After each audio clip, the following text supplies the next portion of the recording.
firstly, you have no idea how nervous I am. This is really inspiring, and thank you for, should I use the word, respecting this and coming over here. You don't have to do it, but thank you so much. It's a pleasure, Goutam. And especially 2 days before the release of the film, I seriously can't fathom how you're so calm and composed. That's the best time to be in Zen mode. I'd probably be hiding in a tunnel or something like that. But I think this is the tunnel. okay, so that's again inspiring. I just wanted to, this might sound a little outlandish to you, and I know you're really modest and everything, but just to confirm, I did speak to a lot of people last night, and I'm very sure of this. Are you aware of the fact, or do you know, there are a host of filmmakers who are currently making films who've been around 15, 20 years, and some of the new crop of filmmakers who've been around for 2, 3 years, and people who are looking to make films. They've all set off in their lives to become filmmakers. They've picked filmmaking as a career. They're making films, they're inspired to make films after having watched your work and after having seen your work. Are you aware of that? No, it happened. I came into films watching Balchandra's films. That's what triggers you off. I think it's just that it's not so much whose film, it's the age at which you watch, and something there triggers you. It could be any film, it could be an international film, whatever you're exposed to. If you are passionate about cinema, you latch on to something very easily, unlike the person sitting next to you in a screen. So you happen to be there, I happen to be at that time earlier, that's all. I'm sure there's so many of them will come because of your films, that it just goes. Okay, well, nobody said that to me, but I'm very sure of this. And it'll happen. And I didn't want it to sound outlandish, so I did speak to Mishkin, I spoke to Langisami, I spoke to a lot of today's filmmakers, so, and I didn't tell them we're doing this, so that's why I'm very sure of that. I just want to know if you're aware of that, but I like what you're saying. So Balachandra sir was somewhere an early influencer. Yeah, in the sense, the first time I became aware that there's somebody called a director, that there is a hand, there's a mind behind a film. It is not just doesn't come by itself. I grew up as a Shivaji Ganeshan fan, and from there to see that there is somebody else behind, whose mind is working, putting things together. And even that I didn't realize it the first time. When I recognized him, I went back and realized that 4 or 5 films that I've liked earlier have all been done by him. So you knew that, that there is a mind, that there's a master that is working. I'm not you, but I did the same thing with your film. So after having watched Nayagan, I went back to watch some of the earlier work, Pagal Nilavu, and then obviously kept watching all your films after that. But what was early life like? So, from school to college and then the transition to filmmaking. Was there, I think there is a film background, a film family that you're from. Yeah. I'm from a film family, but they were basically producers and distributors. So I'm used to, stories being narrated at home. My uncle will take all of us, the whole family to the beach and tell what film that he's going to make. So you're used to it. You listen to it as a kid, and after some time you go play.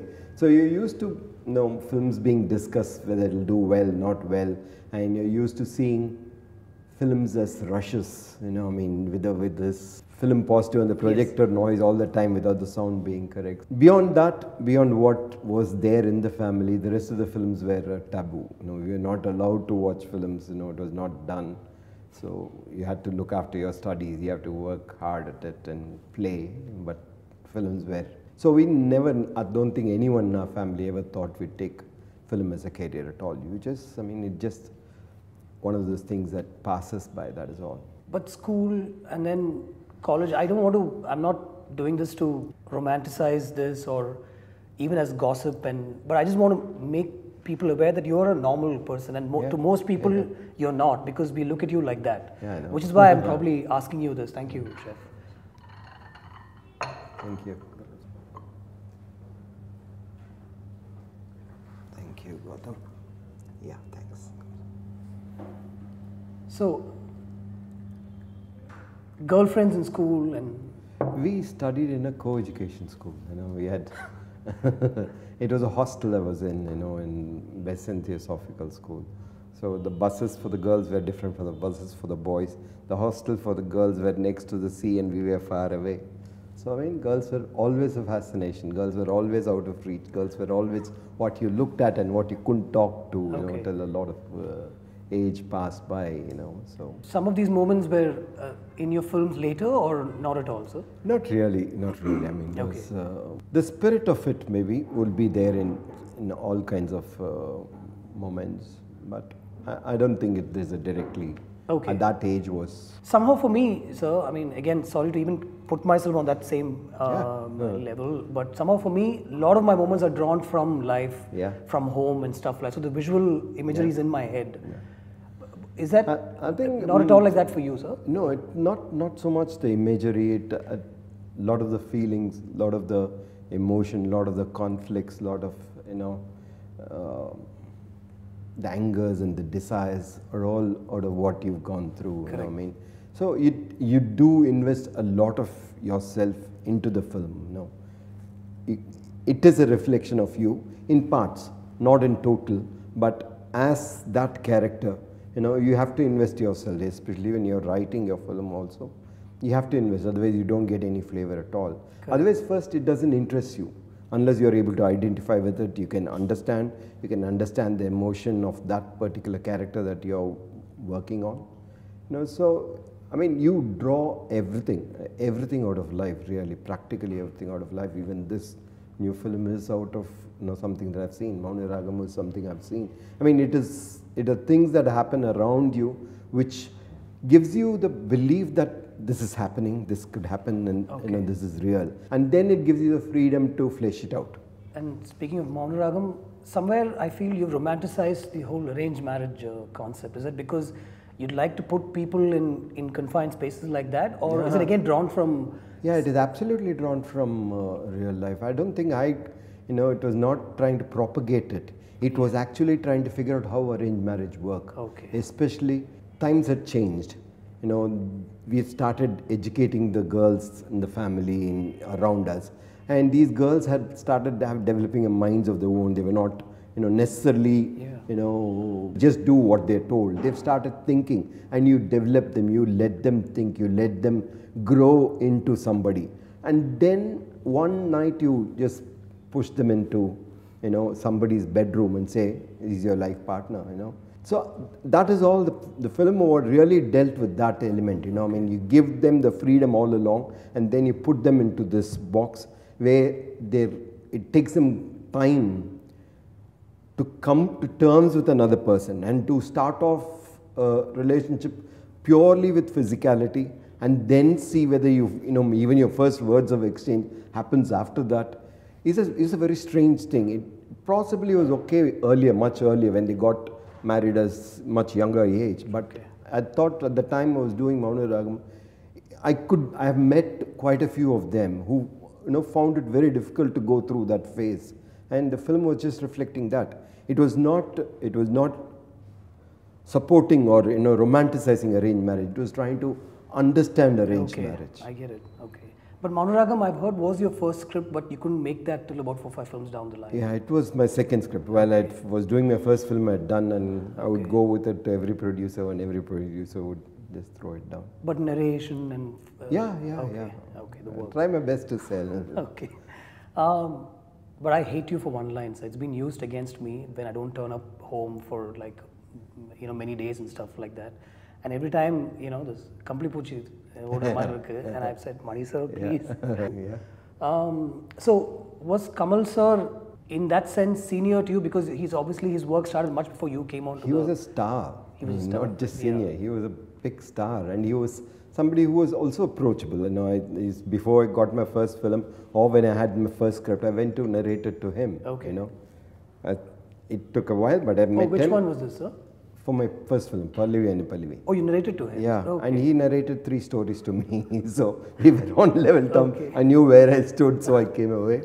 But I kept in touch for a bit, could go, because that is one place where he could drop in the evenings. When he comes back from shooting, there'll be some people who are passionate about cinema. So, I mean, you could talk for a while, and be there. But you realize that if you want to actually seriously make films, you have to get beyond that, You can't just hang But around. at least there was some headway in the sense that you knew him a bit. You know, you could approach him and speak to him and I stuff. got to know him with the Okay. script. You know, I mean, then it became just talking of cinema. Cinema Okay. just gets you a familiarity. But Nayagan was, did it happen after a full narration, like a full bound script No, not reading at and all. stuff like that, or was just an Nayagan idea? was, I mean, it was I think I've said this before, but it was a strange experience. Instead, I just finished Maunaragam and I was getting into Agni Natchatram when, the producer Mukta Srinivasan came, walked into the house and said, Kerakku enta pakkam. No, I thought he was going to give me a check or something. Correct, yeah. Okay. He gave me a video cassette and said, see it, Kamal wants you to do it.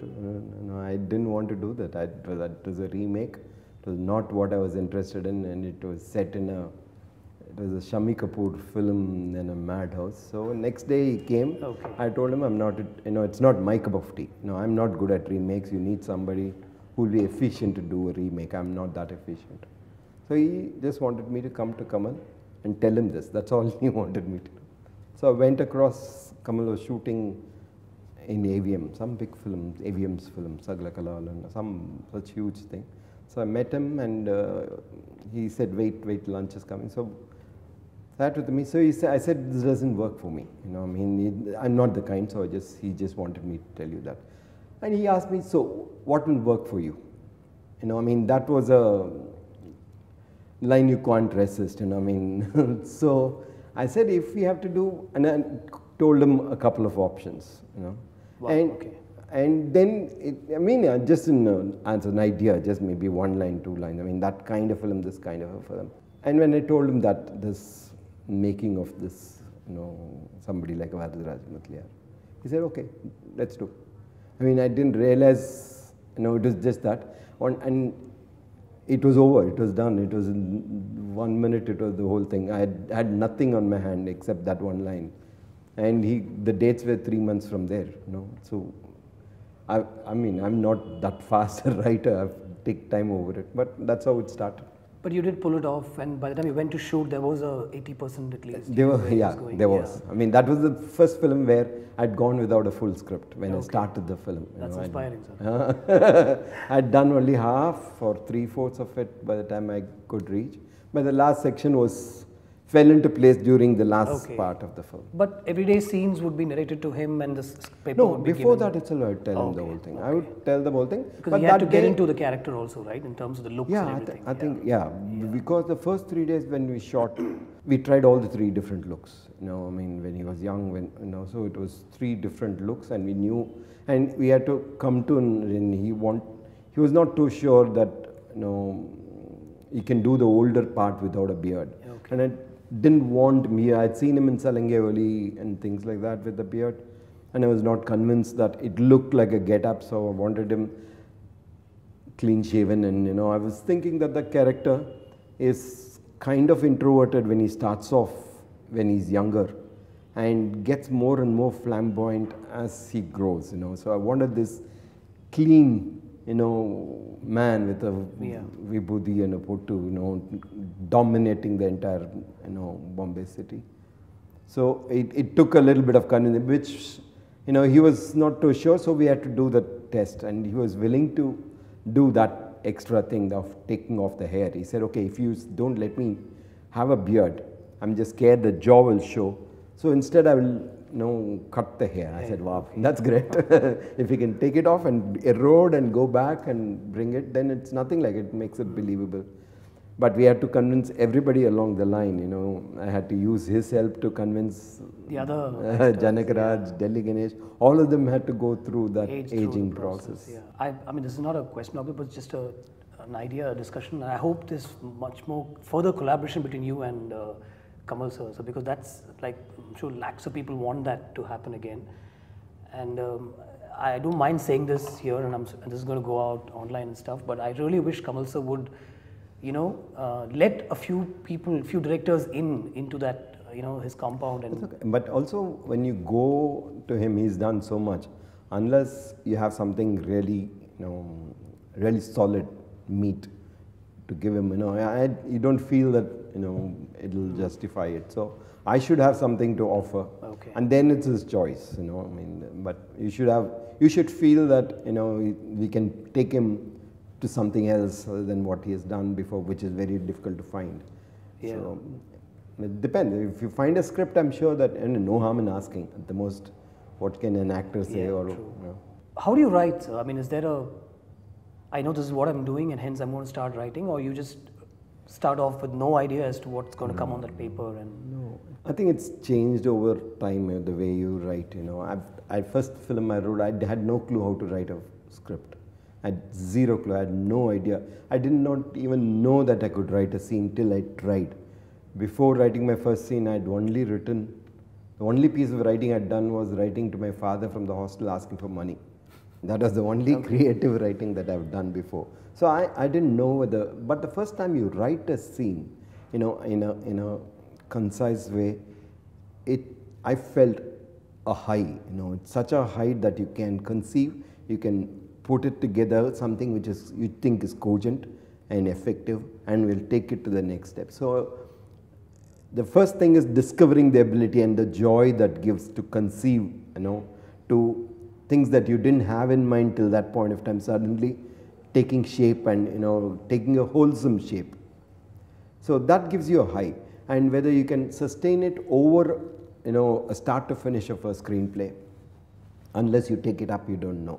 So first script I didn't know where I would be headed. I started off, I had a rough idea what the line was, but I didn't know how to go about it. So you went, and similarly for maniratnam also was like that. I knew where it'll end. I knew the start, I knew where it's going and where it'll end, but I didn't know how I'll string it together.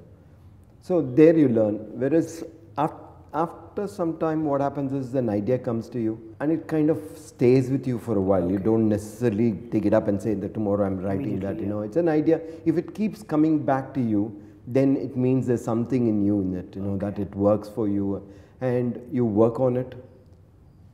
There's so many times where you worked on it enough, but it doesn't fall into place. You just leave it. You get on to the next thing.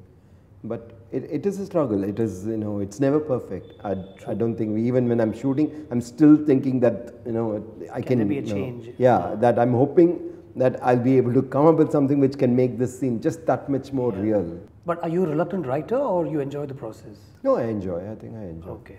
Just that I don't know whether the writing enjoys me, because sometimes it's a bit of a struggle. And it's still, I've heard you mentioning it to me also, you still write on pen and paper? And not now, only because of the formatting you go into the laptop, or even otherwise you prefer? Yeah, I think doing drafts is much easier on a laptop. I think so.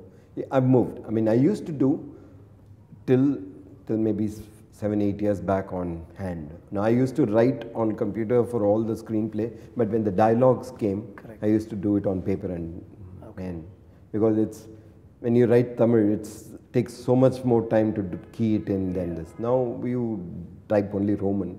Somebody else does the transliteration, so it doesn't stop you. Okay, I'm just going to go back to a certain time and not go back any more further there. In college was when you actually thought you'd become a filmmaker, sir, when the MBA was happening, or?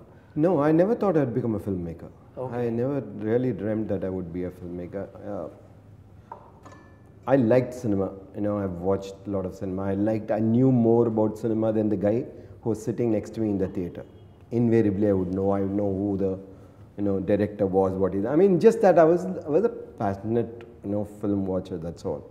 I'd go every Friday, new release of an English film in Casino, and I'll be there. I'll see PC with his gang somewhere there.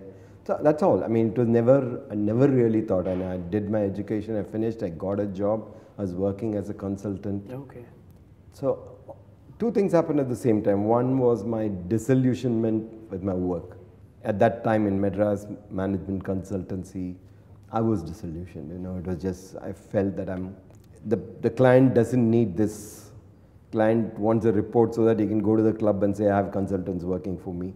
I felt he didn't need a cost accounting system to be revamped for me to sit there. So when I was working there, I felt that I'm being phony. I'm doing something which is not real. It just bothered me. So there was one side, there was disillusionment that was happening. So I was considering that maybe I should get onto the not from consulting, but into the industry, into the main line. At that point of time, a friend of mine was making a film. I mean, he was a young director, Pantulu's son. Okay. He was making a Kannada film. He was young, he was an engineer. His father had passed away, so he had to get into this. And he was directing. He had never done it before. So, three of us who were, together, we used to sit. I used to work in the day and come in the evening, sit down, and we used to sit and chat how to write. We thought we were the best. We knew everything in the world. Nobody else knows anything. So we used to sit and work on it. And that's when I think the bug got me, The fact that when you're talking to them and you're saying, no, it's not that way, suppose we do it this way, and you come up with a scene, the fact that you can conceive and you can narrate, you have an opinion about how a scene should be and how it should not be, and you're willing to fight for it, and it realized that I was passionate about it, that so I decided that when I was quitting my job and moving into the industry, before that Ravi was making the film, so I thought that will be the time that I can take a small break and see whether this is what I want to do. Okay. So it was just a stop gap that I stopped. I said, if it doesn't work, I'll go back. You tell me how you write. I'm a very reluctant writer, sir. Yeah. I'm always looking to collaborate. Yeah. But somewhere it's never, if my sensibilities are out there, and I felt it's never matched my sensibilities. Like from the time I set up Kaka Kaka, I've met Anurag Kashyap and some other writers in Bombay. I met Balakumaran sir, I met Pattukoti Prabhakaran, but somewhere it didn't work out. So I went back to my own space. Yeah. I still feel if somebody gives me a bound script, I can get into it. Yeah, I think it's actually very difficult to get a collaborator. I've felt it all along. Even I look for somebody who can write it very well. Next day morning, your full script is there. It takes away all your burden. Yeah. But I think I found it very difficult too. But I think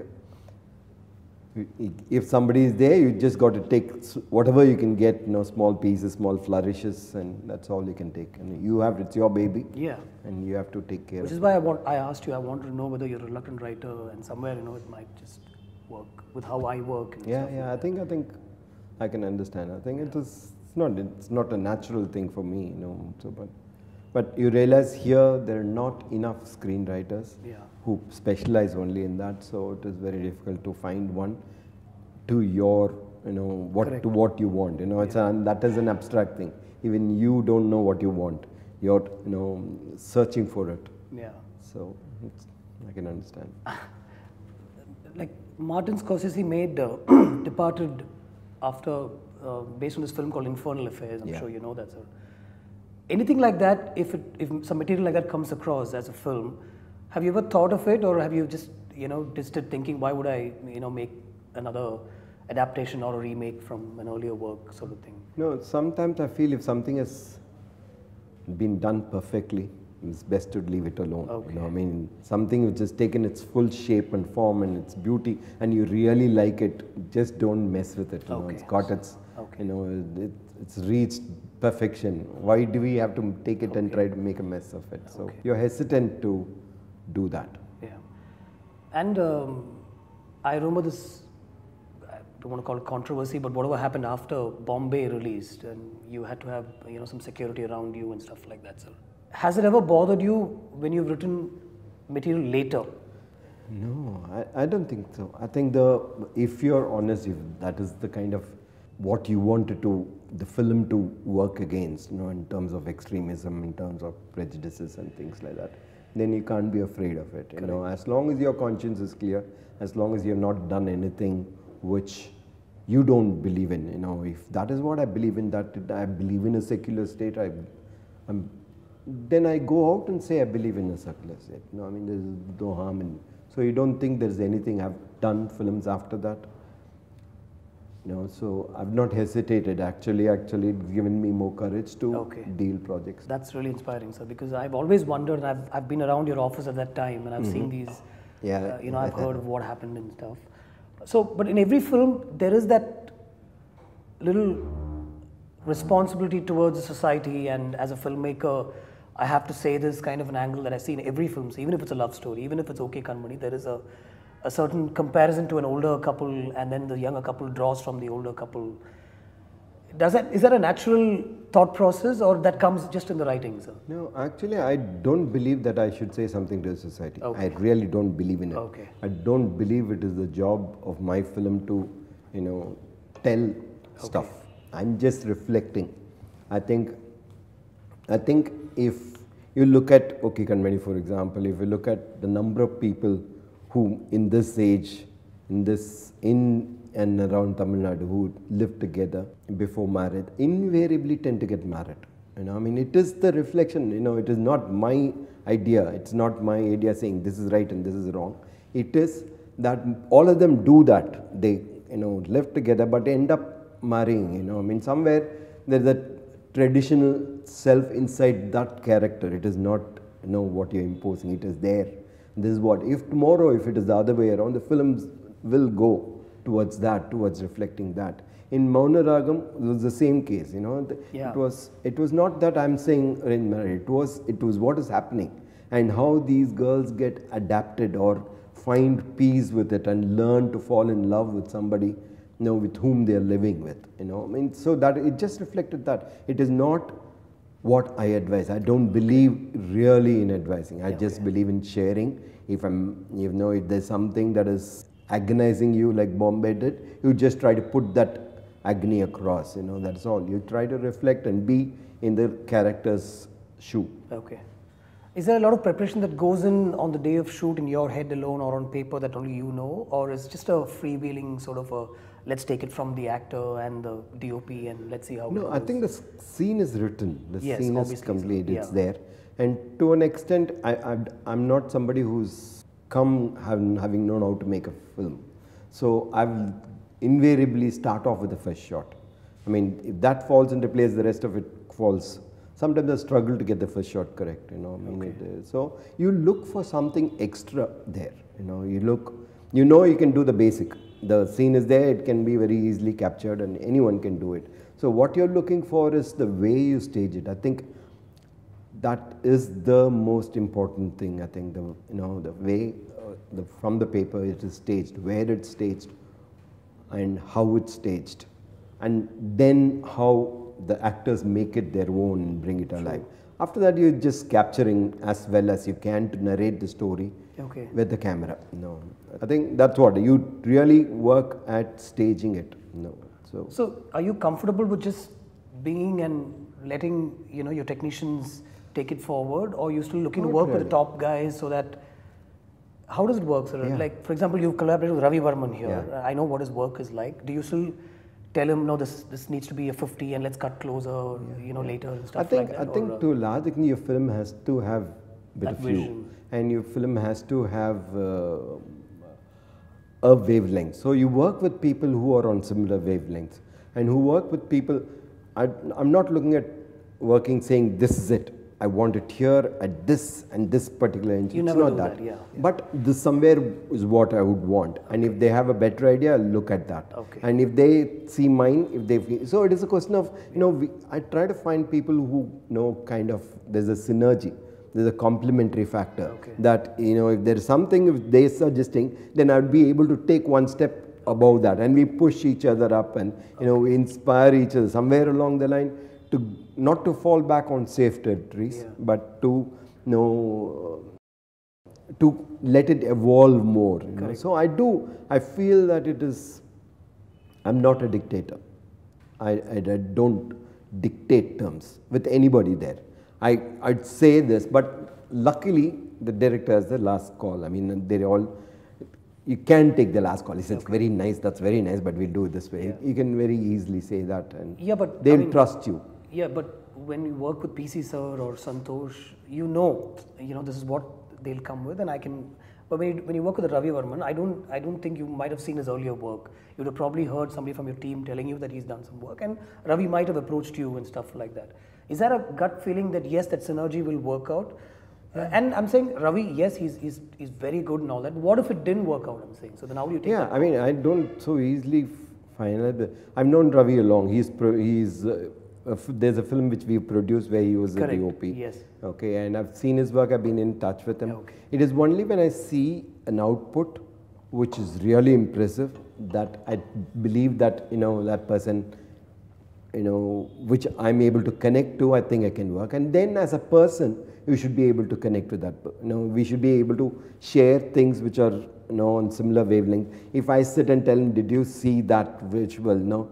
And if he turns around and say, oh, that, yeah. No, I mean, then I know that we are not on similar wavelengths. Okay. But if he tells me something and I know that he's looking not just at this, but looking at a standard which is, which we should, aspire for, which is international, which should be, True.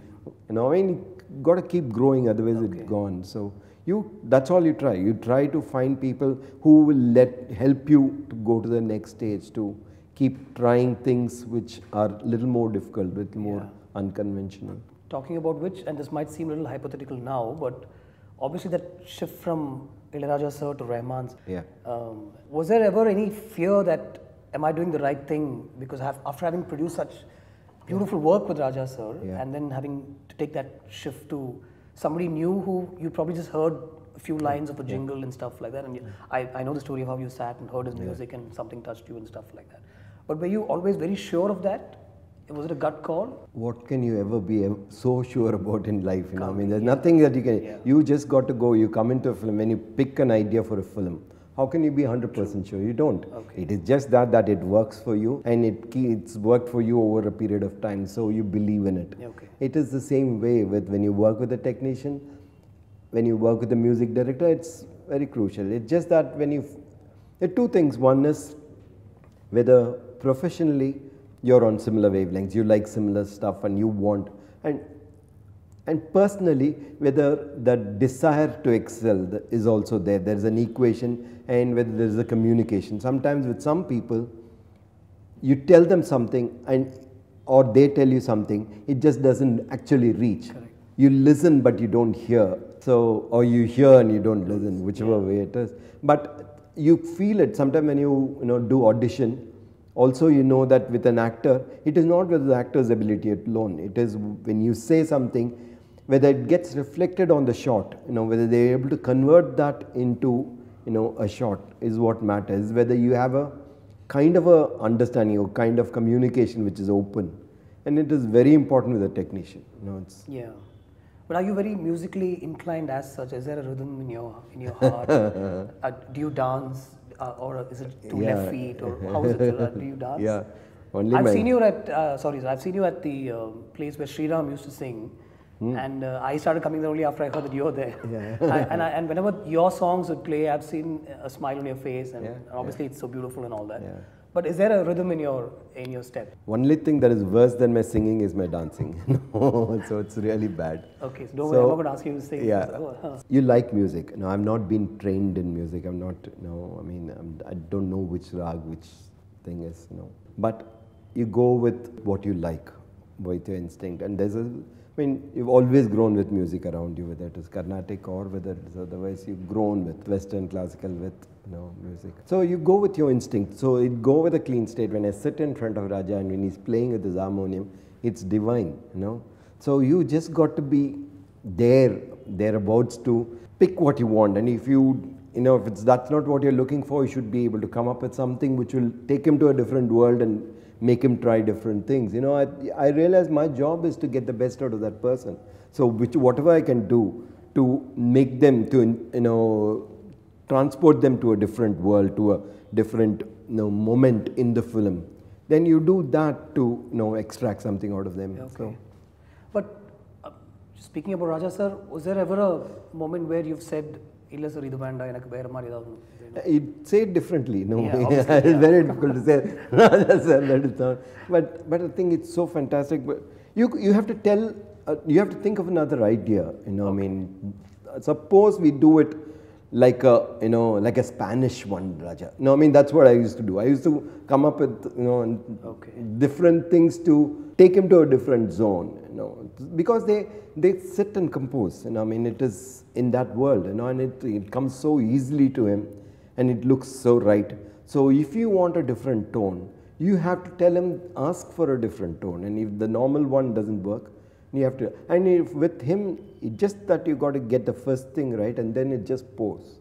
It just is a non-stop stream. But with both Raja sir and Rahman, Has there ever been an occasion where you've added a song into the screenplay because you felt the song would work, or changed something about the screenplay for music to include songs and stuff like that?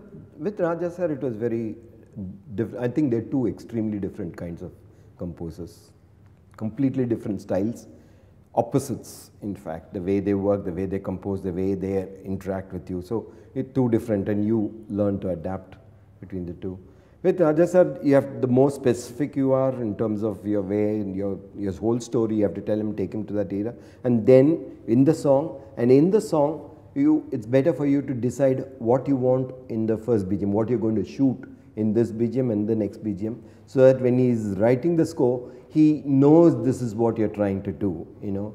And he's doing so many songs, so you have to be there before he's there to tell him that, because if you leave that gap, the song is out. Okay. You know, so you have to be there, you have to be clear. Sometimes, you know, for example, in Talapati, that Sundari song had this battle sequence planned in. We had composed earlier, 2 months earlier, and we were recording in Bombay. And he was sitting and writing the previous night the score. Luckily, otherwise you get early morning, 6 o'clock, he writes the score, you have to be there. When he writes a score, there's a chance for you to say. So when he was starting to write, I told him that, Raja, this is the song there, we are planning this. And he said, oh, is it for this tune? I didn't, you know. Oh, really? Is it for, and okay, he said. So I thought that's what we agreed on. But that's it. It was just one question. And the next thing that he wrote, and when I heard it, it was like, you know, amazing piece of music. So you just have to work. Whereas with Rahman, it's completely different. You just have to be specific about the overall tone of the film. You know, I mean, I don't even have to say these are the situations and these are the ones. We go for, we experiment. I think I've known him from that time, so he's ready to experiment, and you know, sometimes we get it right and we take it. So with him, you have the liberty to, you know, not necessarily specify that this I want for this. There we see what comes out for this tone, and then you pick and choose and fine tune it and get it right. So it's two different styles of working. And Dalapati, was there ever any pressure, sir, in the sense you're working with Rajni sir, and but you still managed to make, I would call it your own film. Yeah. It didn't sort of venture into his territory at all. No, see, with a Rajni sir, he's a big star. You have to be aware of it. Your story should have scope for it. Otherwise, don't go to him. Correct. I mean, I can't take a Mauna Ragam and go to him. So when I knew that I was trying to do a Karna, I think Karna, any big hero in the world can do. You know, it's good enough. If they are good enough, if the script, the content is so strong, so effective that it is good enough. So I knew I had material which would be right, and I can make it my own way. And he was the most easiest person to work with. He was a dream to work with. Wow. So how much of you is in your heroes or your characters, like from Mohan in Maunaragam to even a Vikram sir and Ravan? They're so varied. But how much of you is in them, or it's just a character? No. There will be something of you in everything, even in all the shades of it. Most of the characters that you write will have a shade of you. Otherwise, it's very difficult to write, I think. I think it gives you the liberty to be different person altogether. It can be nasty, you know, and you're surprised sometimes there's so much of nastiness inside you when you write it. So you have to put yourself, and that, just like the actor has to put himself into that character. I think you discover it together. You know, try to make it alive, make it believable by putting what you think the character should be, you know, from your world, and he brings in and makes it his own. So do you act in shows, sir? Not unless it's absolutely necessary. You know, I mean, I don't think there is only one way of telling how an actor to act. You know, I mean, getting the best out of him. I think one way is that, to act in show. Only problem is everybody will act only like me in the film, which I think is not the best way to do it. I think what I would like is to bring the real actor partially into that character. You know, I want them to invest a little bit of themselves. If they were in this particular character's shoe, in this position, in this day, here, what will they do? You know, they have to be themselves and they have to be the character. So that way, I think that we will be able to discover little unknown things about it, little things which will have a flavor which is very definitive. And not necessarily. Sometimes if they do something very different from what I was telling them, but still if it looks true, it's fine with me. It's not, I mean, what you're looking for is this happy accidents that you're, which makes it believable and real and not like it's rehearsed and not like it's trained and it's performed. So if they don't see performance in the film, but if you see it over the film, not in a particular shot. How do you cast? I mean, when you finish a script, do you know, obviously not about dates and marketability of the film and all that, but you still know who the actor will be once you've written it, and that's why you first approach him. And sometimes you have somebody, when you start writing itself, you roughly try to put faces to it roughly. We sit, and when you're stuck for a scene and it doesn't move, then you come outside, sit with the assistant director and say, whom shall we cast for the film? It takes care of the entire day. You don't have to write another word for that day. So it is a good way. There are two things which help you to get out of it. One is to think of the title. That will take care. Another one is to cast. Thank you for that insight, sir. Yeah, true. So it is something which you think about as you're writing itself. And then sometimes you want to cast against the grain. Not somebody who's a perfect fit for it, but somebody who's completely opposite to it, so that you get a different shade and doesn't look like something that's been done before, that the character looks fresh. So that's what, I mean, casting I think is very, very crucial. I think 50% of the director's job with the actor gets sorted by the correct casting. So it is important to get whom you think is right for that particular role. And if you can't get that person, if that person is busy, is not interested in your film, then you look at who else you can, and sometimes you're lucky actually, you'll find somebody whom you didn't think of who will do very well for you. How about action sequences, sir? Like when you write a script, is the action written into the script? Like just for example, the scene where, Kamal sir walks into this chawl-like place and breaks the bottle on that cop's head in Nayagan, and there's a very fast fight that happens.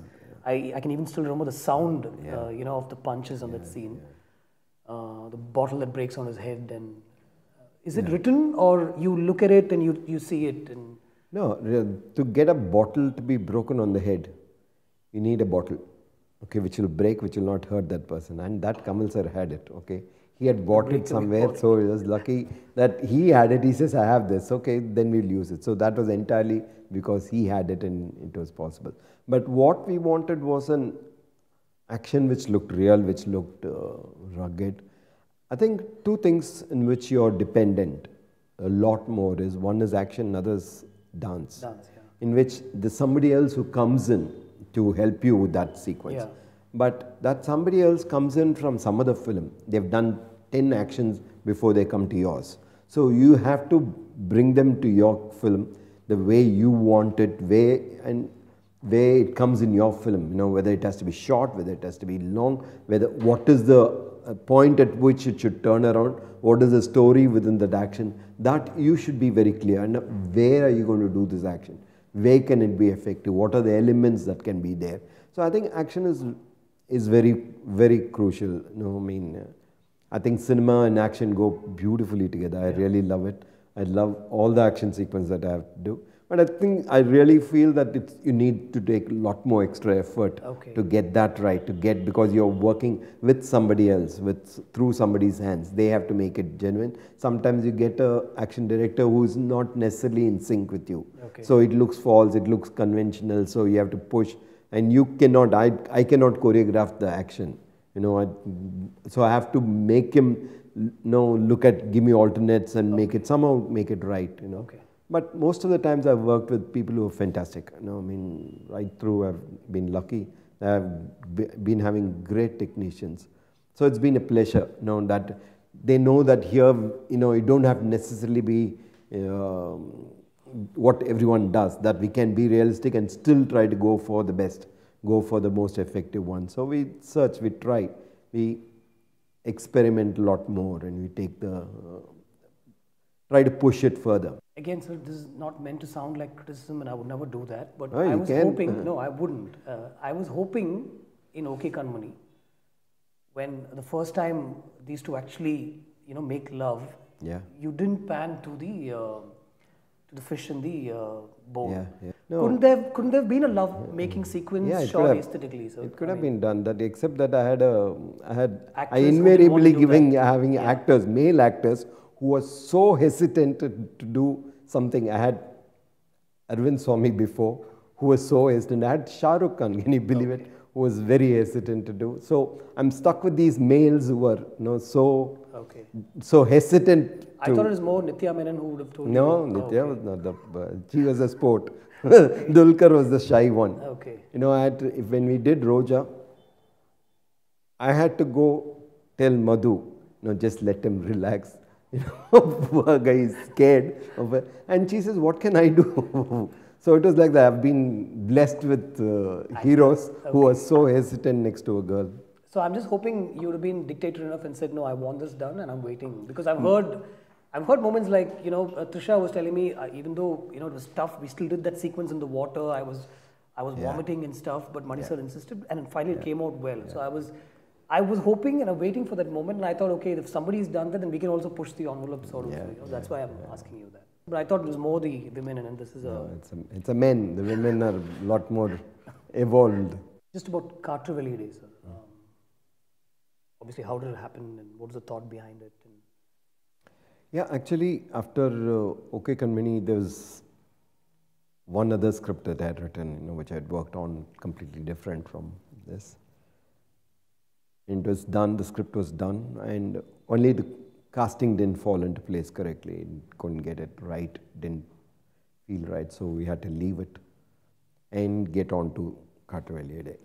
So it was an idea that has been there with me for quite a while. It's a relationship film, but that's all it remained. It remained just as two characters, didn't have it placed inside. So you have 2-3 thoughts in mind of what all would interest you to make as a film. One of them was this, and that started falling into place. So we took it up and wrote it, and then it became a film. So it is a love story. Yeah. Okay. And Karthi, you know him from before, so he's worked with you and stuff. So was it easy in that sense? No, this time when you come, you treat him as an actor. In the sense that I have to get the best out of him. I'm pushing him into a slightly different zone from what he's used to. So my job and his job was to do our best that we can. So in this, I treat him during the shooting as an actor, with whom I have to get the best. And afterwards, maybe after the pack-up, then I still treat him as a friend I know for a long time. So it's not really very different. It doesn't necessarily make it very comfortable or very easy in that sense. We still need to get the character right. Would you still like to produce your own films, sir? I think it's easier. I'm not, like you're saying, I'm a very reluctant producer. It's not something which I enjoy. Okay. It's not something which, but I think it makes my filmmaking easier. It helps me, direct films the way I want to easier. Instead of having a producer who says that I'll spend on this, but I'll not spend on this. Here the choice is yours, that you can spend on things that are going to be on screen. And you know on which to indulge and which not to indulge. So the choices are all completely yours. The mistake is yours, obviously. So you have a lot more freedom. It has a few burdens in terms of that you're handling a few things which you really ideally don't want to do it. But I think it's a small price to pay to have the freedom to make at the pace you want, at the cost you want, at the time you want. And the forays into Hindi, so are you comfortable with that, or is it just a question of reaching out to a larger audience? No, there are lots of scripts which are based in the north sometimes, and the first few times you can invent, Tamil characters being there. Even Cartravelli Day is set in Srinagar. So to bring the language in believably becomes more and more difficult, You use a few tricks and you exhaust those tricks, and then you have to start being real. So it's easier if you do Hindi. And if I'm not comfortable with Hindi, it's not a language which comes to me easily, so I'm hesitant doing that. But if it lets you, if the film and the script fits better there, then it's an option that you don't have to shut. I started my first film in Kannada, which I didn't know a word of, so I was never against doing a language that I don't really know. Okay. And golfing, you love the sport and... Yeah. I used to play tennis quite a bit for many years. And then golfing for the last, I think Madhavan was the one who pushed me. Okay. He didn't initiate me, he just ruined me. Okay. He was the culprit, I think. He just pushed me. I thought it was an old man's game. Always thought it was ridiculous. But I realized it's so much like filmmaking. It's just, you'll never get it right. But you always think that you'll get it right. So it's always elusive. And it's an addiction. Set off a rapid fire kind of question thing. I'd probably first ask you romance or fantasy or drama. Drama. And why no fantasy films? Why not like that sequence in Dalapadi, which, I mean, I can't call it really fantasy. It could have been a war film and stuff like that. But why not a film like that, sir? Yeah, I'd really love to do a period film, with, but it takes a lot of effort. If I'm able to do, I will do. There was some discussion that you'd be doing Ponniyin Selvan or an adaptation. It's something which I read when I was very young. It's such an adventure, an Alexander Dumas kind of a story. That you can hear music as you read it. It's that kind of. It's just meant for big screen and adventure and horses and hills and mysterious women, and it has all that element. So it's always tempting to look at it, but it also means bigger budget. It also means lot more characters. You need many people to play it together, and if you don't get the casting right, if people are not ready to do multi-hero films, then it's very difficult to do. If I would ask you between Kamal sir and Mohanlal, what would you say, sir? I'll take both. But what was it like to work with Mohanlal, sir? I think it was fantastic. I think it was just absolutely fantastic. Mohanlal is, I think if I ask you between Raja and Rahman, what will you say? It's the same thing. They're two different kinds, but they're just fantastic, and it's such a dream to have an actor on the set who delivers. Then you don't have to worry about the scene. You just have to capture it. You don't have to stage it very difficultly. You don't have to worry about setting it right by cuts and by the angles, but just be there to capture the performance. So your job becomes a lot more simple. So with Mohanlal, it is the ease with which the nuances that he picks up, and the details that he puts in. And he taught me a couple of things. In the sense of I picked quite a few from both the actors, which I use it all the time in my films. That's a good thing about working with good actors, that you learn fast, without telling them that you're learning. That we would rehearse, the Irver had a lot of elaborate shots, choreographed and with the crowd and things like that. So the shots would be difficult, and that's the style that we had picked up. And we would roughly mark it so that the crane could be set up and everything would set. And after that, we'd just mark it. But he would say, let me not fix it 100%, where I'm crossing that person, So let me not do that. Let there be some unexpected thing. He is the one who called it a happy accident. He says, if I'm walking and suddenly if my dhoti is coming off, then I'm doing something which I have not planned, Or if somebody comes in, comes the wrong way, I stop and I have to move, and it is not in the dialogue rhythm. Okay. But it just makes it a little more real. So, these kind of smaller things, just such a pleasure to see happening in front of you. You know that somebody who's honed his trade very well. Kamal sir is also like that, in the sense that there was a sequence in Nayakan where, he comes into the police station to see his foster father hanging. Okay, by the time he had come, we had taken all the shots and things like that. And so the police station is crowded, and he had to come and peep. So it had to be a shot which would go this way, and he had to come in. All he had to do was come in, we had finished his point of view, everything. So when he came in, and the crowd is being pushed by two constables.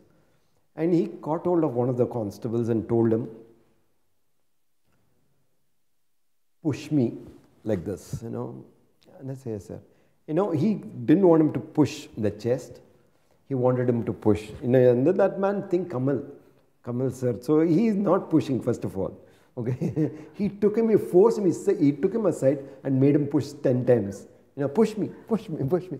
And then, and you're watching this as you're setting the shot up, it's through the crowd, the camera has to come. So he's coming, it's just a close of his, and there is this hand which comes, and he's looking at this, is this thing that is hanging, is it his father, is it father? And he's looking, and when he's looking, there is one hand that comes and pushes his shoulder like this, and his face just bobbles on the, so his reaction is only that bob of the head, So, an ability to use a situation, to use every element inside to make your performance real, enhance your performance. Instead of just seeing and reacting, he brought something else in. It was totally, there's a lot of things that he does like that. It's just amazing how he uses everyone around him. So you learn from all that. It's such a pleasure working with great actors. But as you were talking, I was thinking, I wish you had more references from other films with Kamal Haasan, is what I'm saying. And not just a Nayagan, somewhere I'm still hoping that collaboration would happen. I hope so.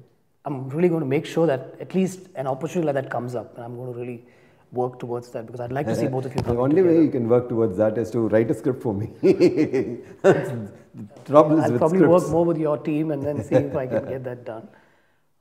There's something else I wanted to ask you, sir. Why? You've forgotten. Yeah, I've forgotten because Kamal sir thing came up. What do you watch? Does Mani sir go to Satyam Theatre and watch films? Yeah. Oh, you do that? Okay. I do that. I do with all the team, Tamil Western films, director. anything that comes out.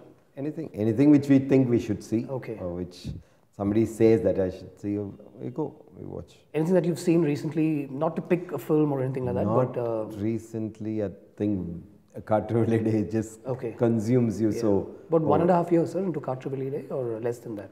Yeah. I think production.